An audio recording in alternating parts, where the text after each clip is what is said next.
So, croeso pawb, welcome everyone to our end of project drill event. We're here to share learning from our disability research programme in Wales. Thank you all very much for joining us today. There's a few housekeeping sort of things to go through. First of all, we do have Palantype or speech text support. If that would be helpful to you, the stream text it's actually up in the chat box at the moment. I'll pass a message from Cheryl Holly. So if you click onto that message, that link, you'll be able to have access to the speech to text support. I have actually muted everybody. That's the power of the chair. But it helps us to helps everybody to hear and follow what's being said without a lot of background noise. But also, if you're speaking, one of our speakers today, we'd be very grateful if you only put your microphone on when you're speaking, and then remember to switch it off, put it onto mute as you finish, so we don't have any underwater presentations going on. You can choose to keep your camera on or off. That's entirely up to you.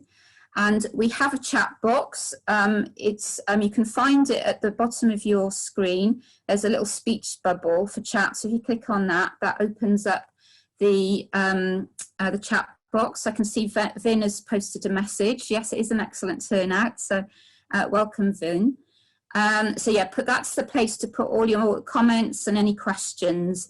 And we'll be keeping track of those to follow up when it comes to the question and answer session after we've heard from all the presentations. So I'm going to do my very best to keep track of what everyone's saying. So do ask your forgiveness now if I miss any crucial comments.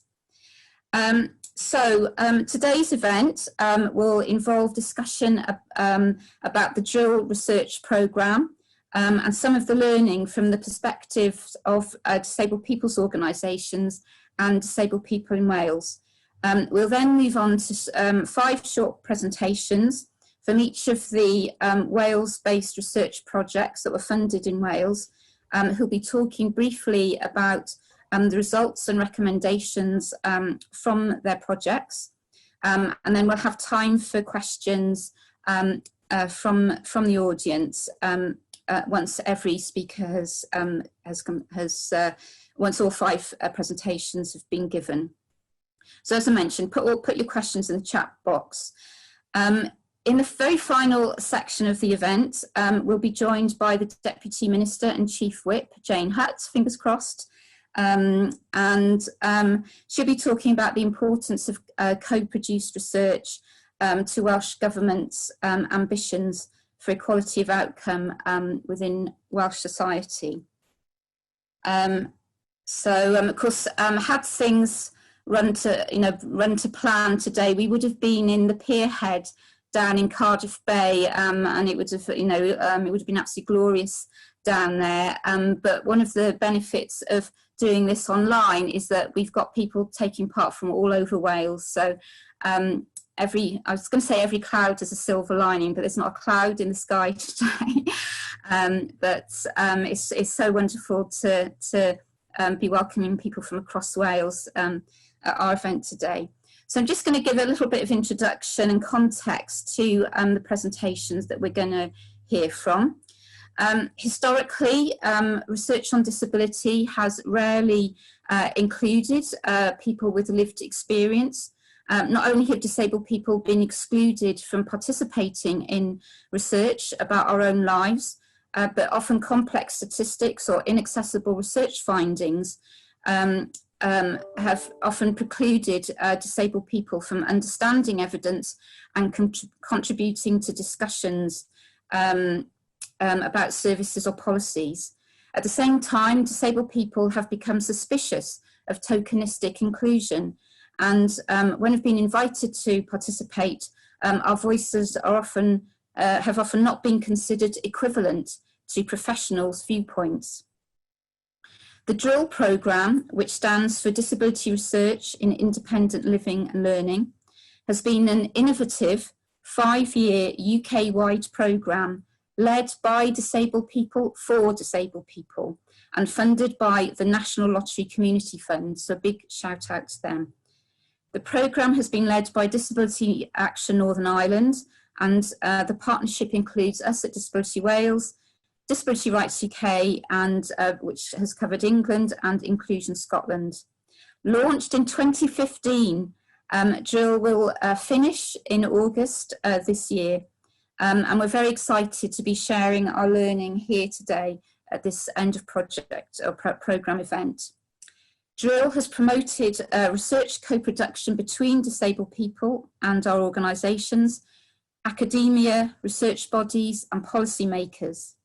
To date, the programme has funded over 35 co-produced research. We spent allocated £3.5 million out of the programme budget to those projects across the UK.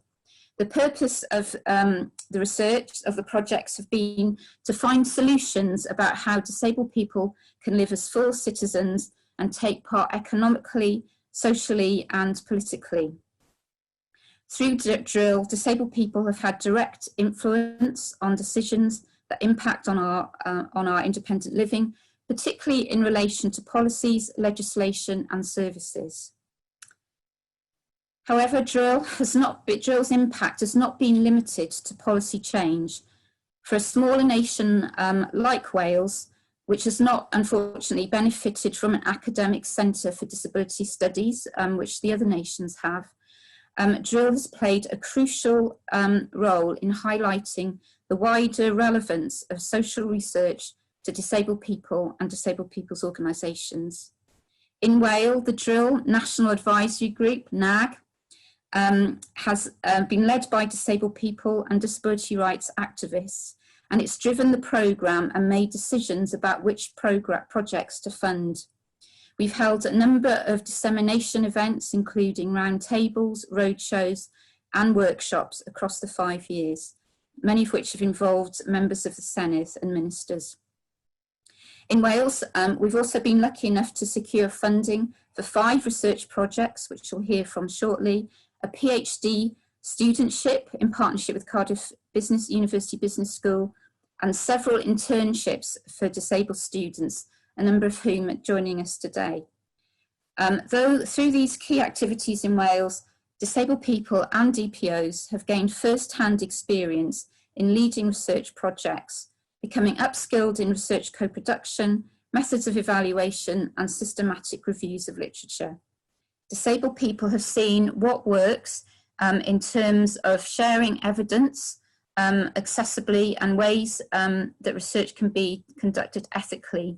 Together, we are creating a repository of good practice, such as consent forms in accessible formats, and have archived anonymised data so that this can be reused by others in the future.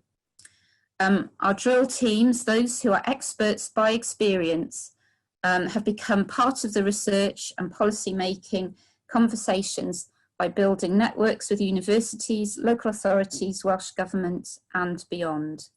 So today we're delighted to share learning and recommendations from our 5 Wales-based research projects, and I'm going to ask each project to speak briefly, and then we can move on to questions from the audience via the chat box facility. First up, I'm pleased to welcome Lucy Hinksman from Barrett, who's going to be talking about the project The Bridge, Ways to Earn Money. Croeso, welcome Lucy. Over to you. Thank you, Rhian. Okay, well, hi everyone. My name is Lucy. I was one of the researchers on the Bridge project. Our research was about people with learning disabilities starting businesses. We did it with groups in Wales and England. We wanted to find ways over the potholes that were stopping people starting businesses. These are some of the ways we think Welsh Government could really help. The first way is to make sure self-advocacy organisations have the funding so they have time to support us to develop confidence and skills and start businesses. We found that business startup and self-employment schemes need more time and more flexibility to work with us. They aren't always a good fit for us. My experience of washing dishes after 6 years made me feel a bit worthless, that I wasn't going anywhere with it. But now I work for an organisation called Norman Industries in Pembrokeshire who employ people with disabilities. I feel so much happier as now I work in a cafe where I can develop my cooking skills. I feel like I'm more included and it's meaningful. At the same time, I am starting my own photography business. Having support from a business advisor doesn't work all the time. You have to wait for an appointment, which could take a while, but somewhere like Barod, it's a place I can just call in, have someone to talk to or who I can trust. That's not always easy. Sometimes people are busy, but I do feel like I'm more supported. I had met someone from the Bridge research. We spoke about what sort of photography I wanted to do to progress my photography business. We looked at sporting events and one came up where I have been an official photographer for Ironman Wales for 2 years. The bridges help the way I see myself and go at my own pace. It helps someone being there for support, giving me confidence, which helps me move forward and make decisions along the way. When we work together and we're equal, that makes us stronger. For example, Social Firms Wales knows about all the things that you need in a business plan. Barod knows how to work with people with learning disabilities and explain things. I know about photography and what I want my business to be like. So when we work together as equals, I got the support I needed. As the Bridge research worked with people and self-advocacy organisations, we saw people with learning disabilities take the lead and develop business ideas. We need to see that we belong. That means seeing people like us in your business materials. At the moment, people with learning disabilities are invisible. We don't even know how many people with learning disabilities have jobs or use the business support services that Welsh Government fund, because no one collects that information. We need to know everyone else believes we belong as well, so their attitudes to us change. Whenever Welsh Government make decisions, please ask, would this work for someone with learning disabilities? Welsh Government has rules about buying services. Changing these rules can make it easier for new businesses run by self-advocacy organisations to get work from public services. You can come and talk to Barod or Social Firms Wales at any time if you think we can help you deliver Welsh Government policy aims.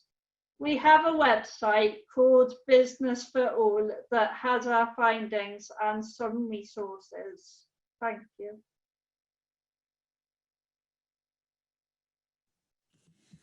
Thank you very much, Lucy. You're such a brilliant advocate, and so thrilled to hear about your success, but also some really important recommendations there, for Welsh Government, and how we can make self-employment and sort of business startups more accessible to people with learning difficulties. So thank you so much. So we're now moving swiftly along to Joe Powell, Chief Exec of All Wales People First, and he's going to introduce their project, which was producing an evaluation toolkit for self-advocates. Take it away, Joe. Thank you very much. I've got the stopwatch on to make sure I stick to my time. So we are the national umbrella body of self-advocacy groups in Wales. And self-advocacy was struggling. There was the ending of the advocacy grant scheme in 2014, which propped up and funded a lot of our groups. Obviously, then we hit the period of austerity. The Social Services Framework for Action talked about how we had to use money better. And our groups were facing a really, really difficult time. The Social Services and Wellbeing Wales Act obviously had a great emphasis on preventative services. It occurred to us that self-advocacy for learning disabilities is a preventative service. It's the ultimate preventative service. Any kind of self-advocacy, if you can speak for yourself and address something at the point of issue. One of the problems we had is that we didn't have any proof that self-advocacy actually worked. And we didn't, you know, apart from testimonials and personal accounts, people got mixed up the difference between advocacy and self-advocacy. So I identified by me a need we had to fulfill. We need to evidence somehow that self-advocacy works. So it was the throwaway comment by me, we need to do something. And I didn't know what to do about it. But then Anne Collis of Barod CIC suggested that all Wales work with Barod on a Trill grant for a self-advocacy toolkit. And the idea of the toolkit, quite simply, in a nutshell, was to help groups to both work to the mirror principles of self-advocacy and be genuinely member-led, but at the same time meet the requirements of Welsh legislation, such as the Social Services and Wellbeing Wales Act. So we work with Barod and we work with independent researchers. So we had 2 people without lived experience of learning disability, 2 people with lived experience of learning disability who worked together as co-researchers alongside Barod. And it was the researchers in Barod that did the hard work on this. I've got to make that very clear. It wasn't all Wales people first. It met our needs and it met the needs of our members, but it wasn't, we weren't the brains behind this at all. So the self-advocacy, the project had some focus groups and they we used to decide what makes a good project based on existing projects that were happening. And we did an initial pilot tryout in England. So we had interviews with Welsh Government, local authorities, commissioners and funders, as well as the groups. And our toolkit works a bit like a game. So we can test out a project idea, check out that it's member-led, still sticks to our own principles and our own values, because that's important. We don't just want to do what funders want and bypass our own values. We want to make sure it meets both. And we hope that it does that. And running alongside this, we had an evaluation forum, which worked in co-production with people with learning disabilities, people without learning disabilities, and they informed the drafts of the toolkit. And we had our final dissemination event at AdFest 2018 in Wrexham, where everybody was given a copy of the toolkit. Jodie Meller from Drill, I remember, was there. And I think what I would conclude with, I'm on to 3 minutes, I'm doing well, is that Drill has definitely taught me the importance of research and how it can meet the needs of our members. And our current business plan, what we call our mirror strategy, now has 3 identified research projects in it to help meet the needs of the members and the organization. And I believe that this has definitely influenced me in my role as Chief Executive of Wales People First. I don't think without Drill, that I would have necessarily considered that, putting that to the National Council. I'm still relatively new to post.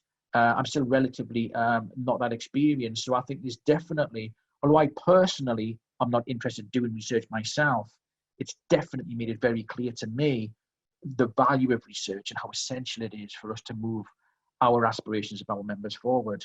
And that's it. Thank you very much. Thank you, Joe. Very succinct. And I think that's been one of the great successes of Drill, is that we've, by sharing the tools and techniques of research and in a way that's been accessible, we've actually, I think it's been another way of putting power in people's hands. It's been great, the number of programmes and projects that have been funded across the UK, but particularly in Wales, that have been led by people with learning difficulties. I think, and I'm really pleased to hear that Always People First is planning to ways in which the research can be used as part of its agenda going forward. So well done. So we're now on to, gosh, we're going swiftly through here. We're going on to our 3rd project. So this is our very own Jodie, Dr. Jodie Meller, who's going to be talking about our research project, co-production in disability research. So off Thanks, you go. Rhian.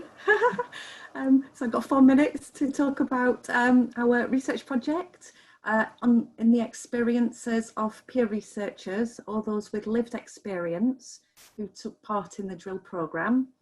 So we conducted interviews and focus groups with research teams, and the research was co-produced by Disability Wales, but in partnership with other organisations as well, because we wanted to make it co-produced.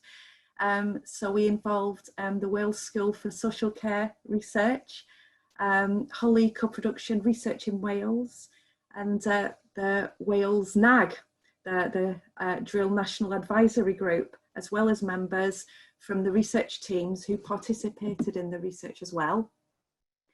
So we found that research co-production is crucial to including the contributions of disabled people. The research provided insights into the benefits of co-production, but also some of the challenges that people found during drill.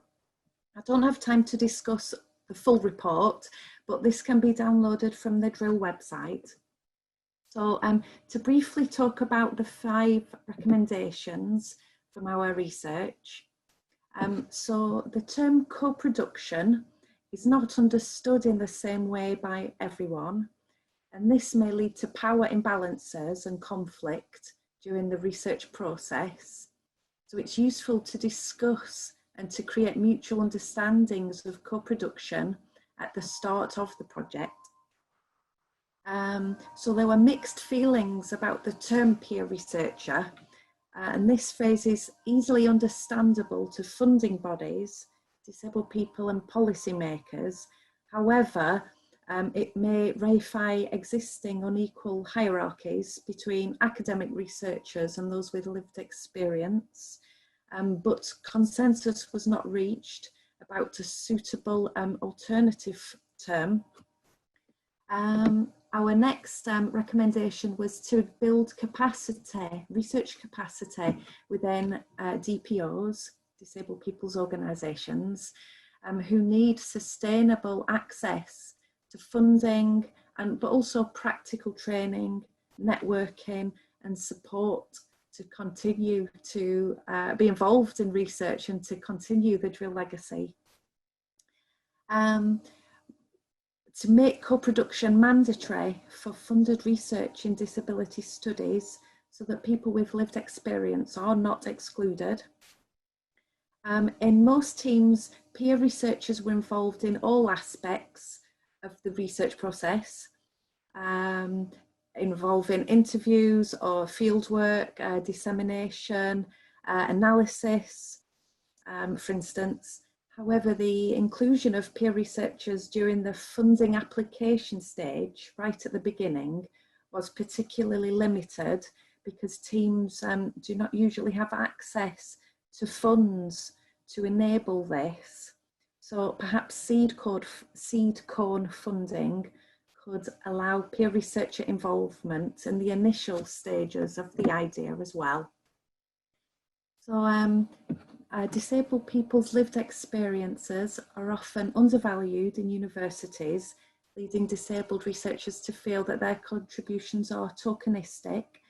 So we must create a culture where peer researchers have equal roles within the research projects, and institutional change. So university red tape can obstruct disabled people's involvement in research projects.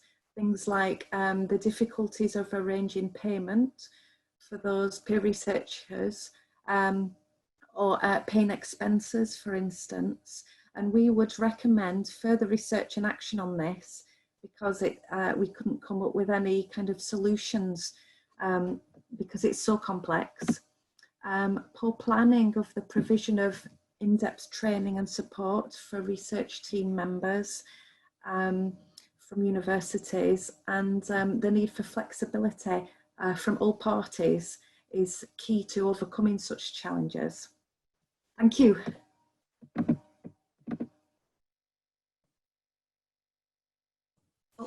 Thank you, Jodie, for presenting what was part of our Four Nations report, which was particularly because I think one of the emerging aspects of drill has been the role of the peer researcher, you know, which is, I mean, we hope will open up potential, you know, future opportunities and career opportunities for disabled people around research. But obviously, you know, as we found through the various drill research projects, you know, it hasn't been without, you know, its challenges, and there have been barriers. But I think you know, involving the role of the peer researchers is I know from the academics I've spoken with in the various projects has certainly woken them up to how the peer research enriches the research and provides valuable insights from lived experience. So thank you, Jodie. Okay, so we're on to our fourth presentation, which is Young People and Friendships, and presented by Vicky Butler from CARP Collaborations. Welcome, Vicky, and look forward to hearing your presentation. Thank you. Hi everyone. I don't like Zoom, so I'm hoping this is all right for everyone. I'm a co-director of a social enterprise that undertakes innovative research and evaluation across Wales in areas of social inclusion and exclusion. Our project Young People and Friendship, What Matters to Us, was undertaken in partnership with the Building Bridges project based in Monmouthshire. And if as an appear please you'd be with me, it's great to see you. We undertook participatory research employing 8 young people with learning disabilities, and one of our peer researchers, Claudia, is in the audience as well. It's good to see you. The research explored friendship patterns and isolation with 85 young people with learning disabilities, aged 14 to 28, who lived in the Gwent region. We used creative research methods to enable full inclusive engagement. So I'm just going to cover an overview of our 5 main findings. Firstly, we found 2 patterns of friendship. 1/3 of the participants had very busy lives that were full of highly structured, segregated activities. 2/3 of participants had no social life outside of their education placement that was generally segregated education. Neither pattern of friendship involved any contact with non-disabled peers, and neither pattern of friendship involved any unstructured time with friends. Our second main finding was that participants found negotiating relationships and friendships difficult. They were asking for more help and support with what we might term emotional literacy. They wanted practical help with using technology, and they wanted long-term incremental support in learning how to use public transport. Our third finding was the level of isolation. Our participants faced a web of barriers that led to very limited and fractured social opportunities.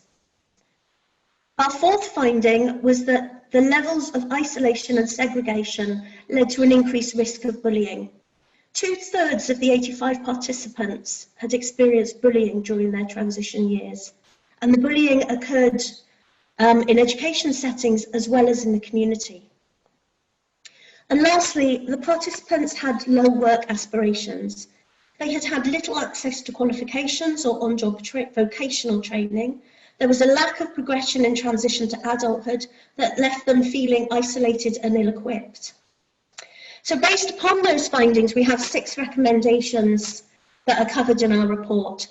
Firstly, transition has to become an incremental journey. It cannot be started at the age of 14 and then focused upon at 19. It should surely follow an individual child's development from their early years onwards and be seen as a journey and progression. Secondly, we feel we need a national inquiry that examines why we are prepared to accept such high levels of segregation in our society towards people with learning disabilities.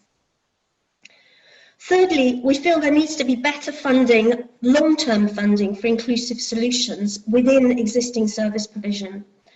This shouldn't be a battle of inclusive versus specialist, but a spectrum of support that enables young people to be linked to their communities, offers key working and family support, helps with use of public transport, and develops personal interests and emotional literacy. It's only a holistic approach that would enable lasting friendships with disabled and non-disabled peers. Fourthly, we feel there needs to be a review of the school experience and education outcomes for young people with learning disabilities. In the words of our peer researchers, too many young people are simply being failed. We feel that there needs to be supported employment opportunities and development of work aspirations. Many of our peer researchers and participants faced endless volunteering opportunities, but they weren't linked to any kind of career or skills progression, and they weren't linked to any access to vocational support and vocational qualifications. And lastly, our recommendations is that there needs to be a serious review of how public transport excludes young people with learning disabilities from having active social lives and being full participants. Thank you. Thank you, Vicky, and a big hello to Claudia, who was one of the peer researchers, and I know you've gone on from the Young People and Friendships Project to do further research work. So congratulations on that. It's been it's been great to see how you've progressed, and I think it's this story and the research around young people and friendships couldn't be more apt really for the moment. We've all been dealing with self-isolation, and I think it's going to be I think that because although your project was one of the earlier projects that completed a couple of years ago, I think that your findings and your recommendations are going to be so vital as we return phase out of lockdown, and make sure that all disabled people have access to friendships, but also the workplace. Yeah, thank you so much, Vicky. So we're on to, and I'm just saying hello to the Deputy Minister who's joined us. We've got our fifth presentation to hear from, last but not least. So welcome to Professor Debbie Foster from Cardiff University Business School, who's going to talk about the research project Legally Disabled. Welcome, Debbie. Thank you, thanks. This project again was about the labour market, and it was looking at the career experiences of disabled people in the legal profession in England and Wales. And the reason why we chose to look at the legal profession was it seemed to us that quite a lot of government policy was aimed at getting disabled people into any work, not into careers, and not aspirational. It was about, getting people into basic work at the bottom of the labour market rather than into professions. And when we looked at the legal profession, and I did this research with Natasha Hurst, which a lot of people will know, a lot of people will have come across Natasha. She's an independent disability researcher, a photojournalist, has got many, many skills. And it was great to work together with somebody, from the disability movement as well. So that was academia being sort of brought together with the disability movement. But when we looked at the legal profession, we were struck by the fact that they'd done a lot of work on diversity and inclusion of a variety of groups. Lots of work on gender in the legal profession, particularly women, and BAME groups, and sexuality. But there was just nothing really there of any significance on disabled people's place in the legal profession. And we really did feel that disabled people were unexpected. They were expected to be clients or defendants or service users, but they weren't expected to be advocates or judges or partners in firms or barristers. So, we wanted to know, why was it that the legal profession weren't expecting disabled people to be there for them? But also, what was happening to disabled people working in the legal profession? Were they being supported? So our partner was a group within the Law Society who organise on behalf of disabled solicitors and paralegals. So they were our official partner, but also we set up a wider research reference group because we wanted to capture people who had not being able to get into the legal profession, who were barristers, who were in another kind of adjacent occupation, but also some retired people who'd left the profession because they were disabled and they felt that they'd been driven out of the profession. So our data collection was, first of all, we started off with 8 focus groups in England and Wales. We organised the focus groups at the beginning rather than the end, which is usual with a lot of research, was because we wanted the disabled people attending the focus groups to actually shape the research questions. We didn't want to come in as the researchers shaping the questions. We wanted them to tell us what the issues were that they thought were important. So once we had those issues mapped out, we then did 55 individual interviews. And I can tell you now that lawyers can talk for England and Wales. They talk a lot, but a lot of these people had never really spoken about their experiences of being a disabled lawyer. So for the first time, they felt this cathartic ability to be able to talk about their experiences. And we collected a huge amount of interview data, which then we did a survey from. Because after analysing that data, we decided that 55 lawyers, well, that's great, but are the profession going to actually take much notice of 55 individual interviews? So we did a large-scale survey and got almost 300 responses from barristers, solicitors and paralegals, and some quite vocal judges. The qualification for filling out the survey was that you were a disabled person. Some of the key findings, where disabled people were given access to sufficient resources, equipment and opportunities, they were able to fulfill their full potential. What other people would see as really big functional limitations, you know, putting it in that awful terminology that people refer to, if that support was there, they were overcome. And we saw evidence of people who had, you know, progressed quite a long way in their career, but were also at the start of their career. And we felt that this was evidence of the social model of disability, that it's society, its attitudes and the lack of access to resources that was holding people back, not the fact that these weren't talented people. In some areas of law, disabled people were particularly valued. So, for example, in areas of medical negligence and personal injury, where their lived experience was relevant. But of course, the downside of that is that's evidence of occupational segregation, that people are being fed into certain areas of the law and not other areas. Getting into the profession presented obstacles to disabled people, and we found evidence of discrimination and disadvantage at recruitment and training levels. And this was about sort of elitism and stereotypes.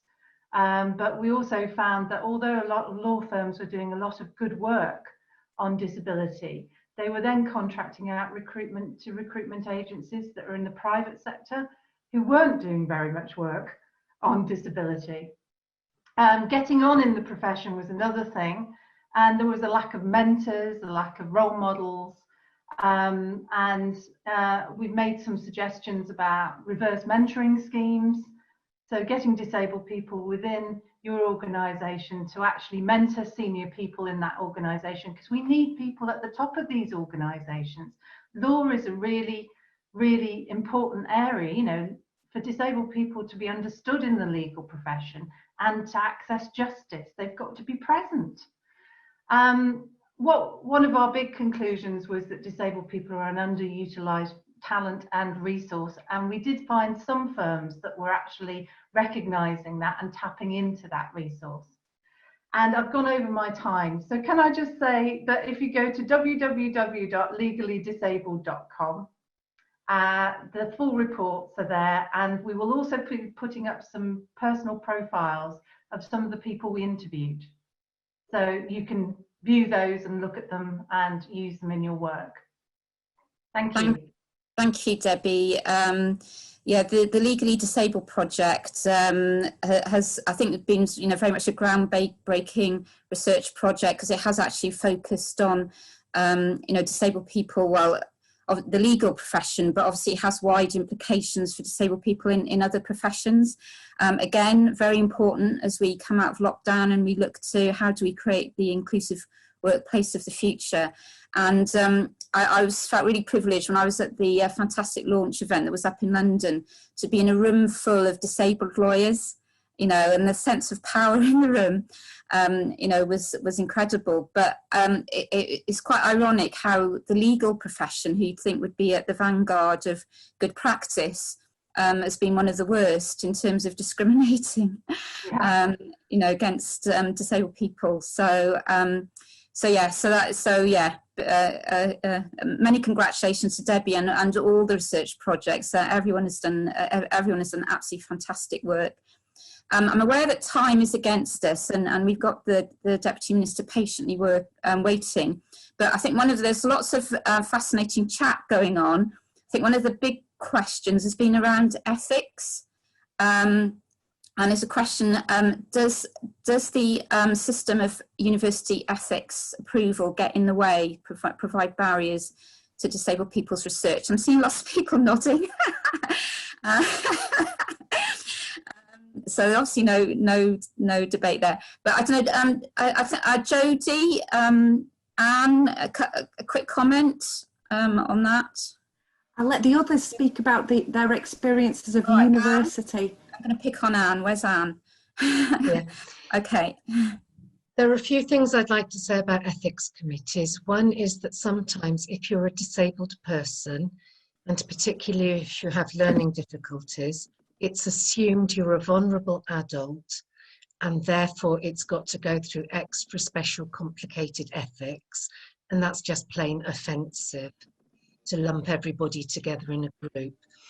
Secondly, ethics committees often have a standardized format for words, which mean it goes through in a really straightforward way if you've used them, but they're meaningless to most people who have nothing to do with research.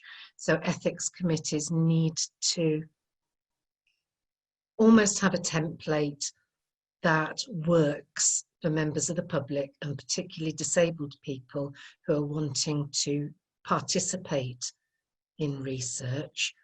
And if you are wanting to send something to ethics committee, Barod very early on got something sent back from a university that will be nameless saying, well, why don't you just do it for free in your own time? Because it's a lovely idea, because we were disabled people, not proper academics.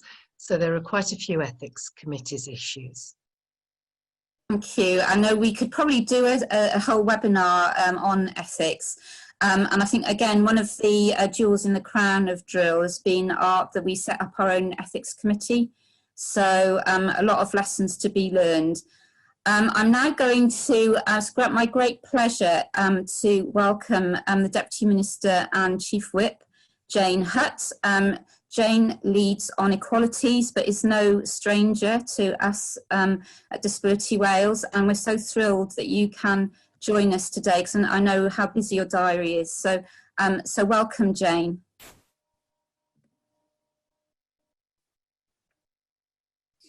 Thank you very much indeed, Rhiannon, and thank you for inviting me, because I heard about this research in the early days, obviously. And although I couldn't join you for all of the presentations, I was able to pick up the last couple of presentations and this very important discussion about ethics. I wasn't aware of that. Obviously, that's a key issue.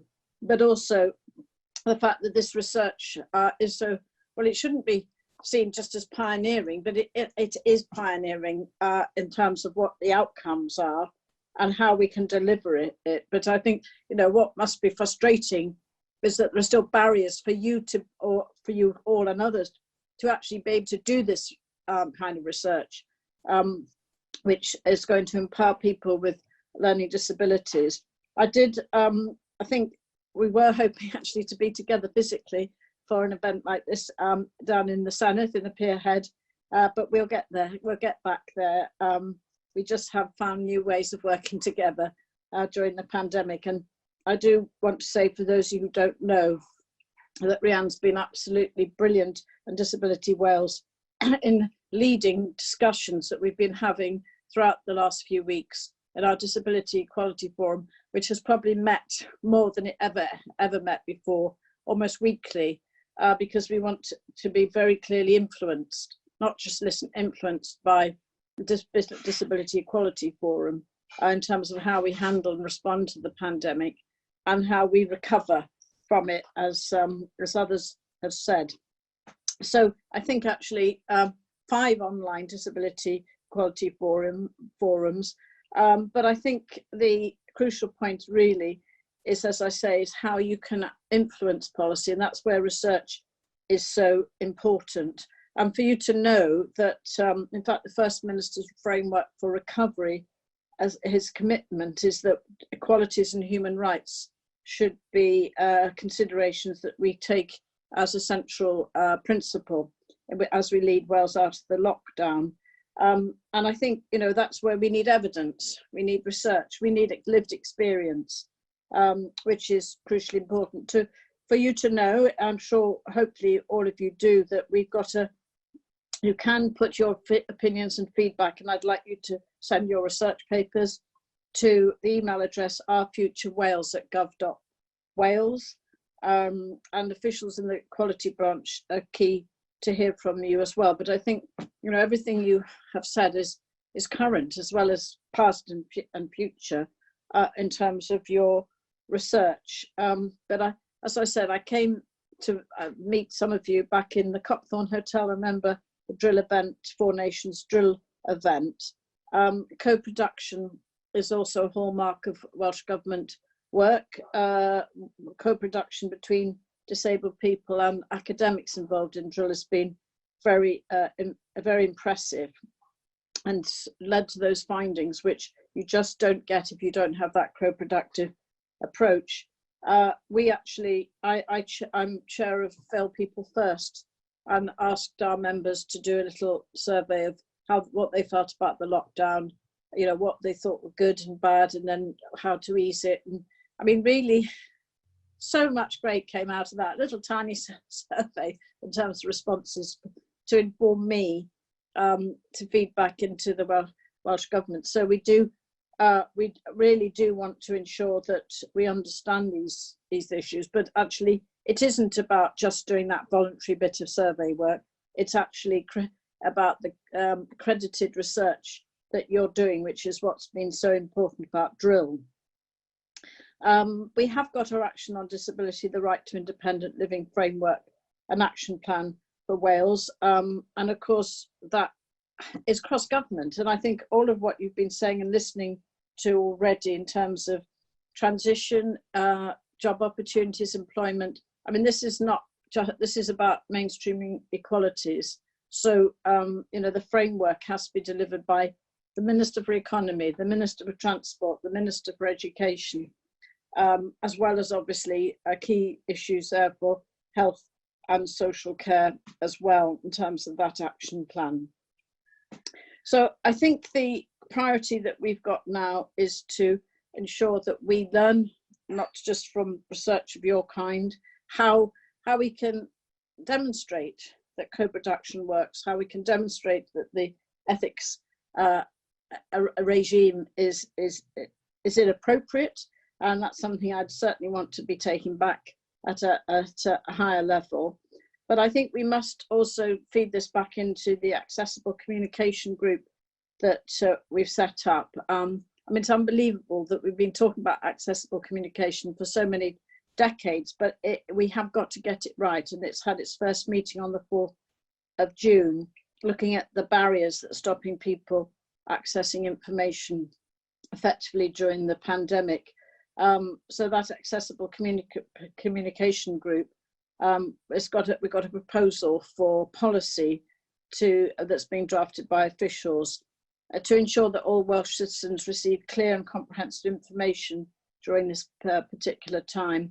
We've also got task and finish groups, the Disability Equality Forum, to discuss aspects of recovery plans.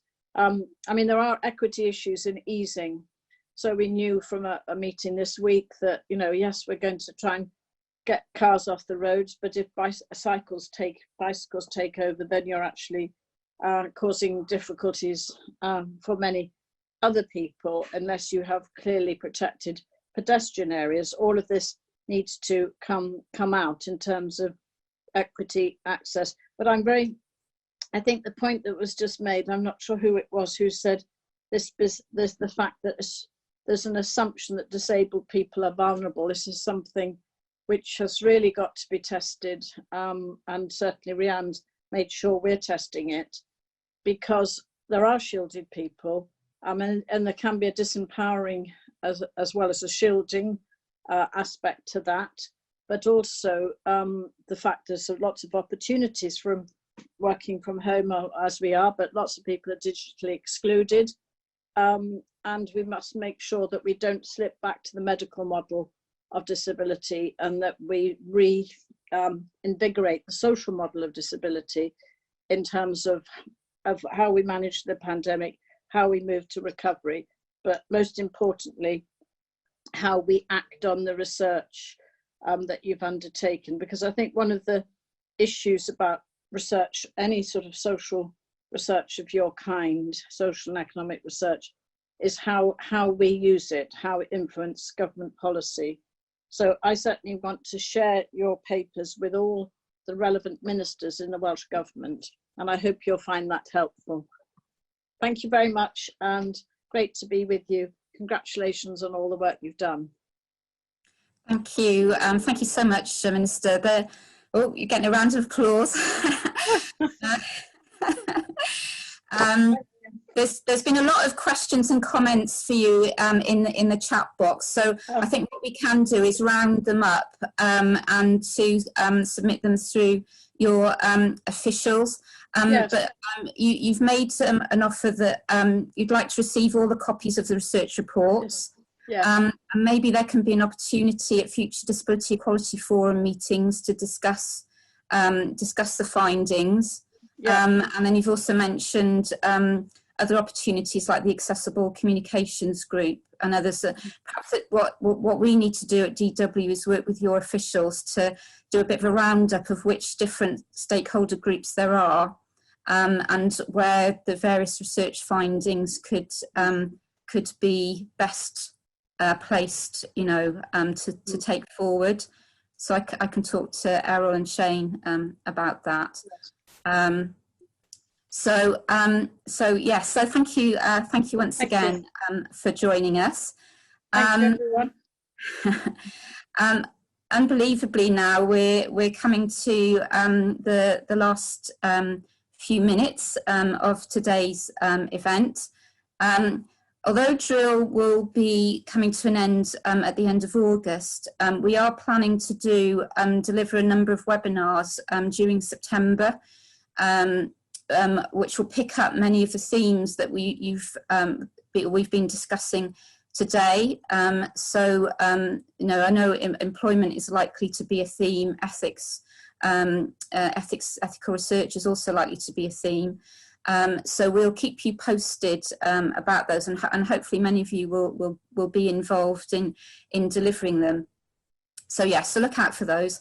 I'd just like to end with a few thanks and acknowledgements. Obviously, a big thank you to the National Lottery, who invested in a unique partnership of the Four Nations Disabled People's Organisations, an investment of £5 million. I know from the feedback we've had from the National Lottery, they've been absolutely thrilled, with the outcome of the research.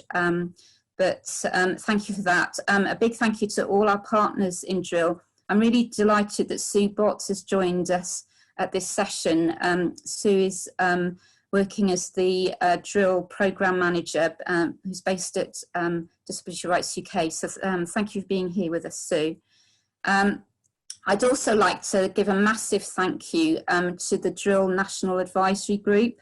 They have done a sterling job in guiding and shaping the Drill programme in Wales, assessing funding applications, making recommendations to the Central Research Committee, and generally being ambassadors of Drill in Wales, and helping us make new links with universities, policymakers, disabled people's organisations around Wales. So massive thank you. You've done a tremendous job.